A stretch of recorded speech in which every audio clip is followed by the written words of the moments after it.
வீரா சீரியல்ல ரீசெண்டா கார்த்தி பிருந்தாவை விட்டு இருக்க முடியாம கோவில வச்சு பிருந்தாவை கல்யாணம் பண்ணி வீட்டுக்கு கூட்டிட்டு வந்து மிகப்பெரிய பிரச்சனைகள்லாம் நடக்க ஒரு பக்கம் வீரா இந்த பிரச்சனைகளை சரி பண்றதுக்காக திட்டங்கள் தீட்ட, இன்னொரு பக்கம் விஜய் வந்து இந்த குடும்பத்தை நாசம் பண்ண திட்டங்கள் தீட்ட, இதுக்கடையில ராமச்சந்திரன் வீட்டுக்கு எப்பவுமே வந்து நல்வாக்கு கொடுக்கக்கூடிய சாமியார் வந்து எல்லாரையும் ஆசீர்வாதம் பண்ணும்போது கார்த்தி விஜய் வரப்ப மட்டும் ஆசீர்வாதம் பண்ணாம கார்த்தி பிருந்தா பாருக்கு ஆசீர்வாதம் பண்ணிட்டு விஜய் நோஸ் கட் பண்ணிட்டு நீ சீக்கிரம் மாட்டுவன்னு ஹிண்ட் கொடுத்துட்டு சிரிச்சிட்டு போயிருந்தாரு.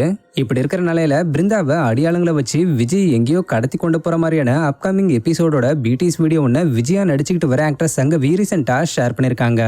மேலும் கேப்ஷன்ல வீரா சீரியல்ல ட்விஸ்ட் அண்ட் டர்ன்ஸ்லாம் வரப்போகுதுன்னு மென்ஷன் பண்ணிருக்காங்க. இதுபடி பார்க்கும்போது விஜய் இன்னும் என்னென்னலாம் பண்ண காத்துக்கிட்டு இருக்காங்கன்னு தெரியல, பிருந்தாவை கடத்தி கொண்டு போய் என்ன பண்ண போறாங்கன்னு தெரியல.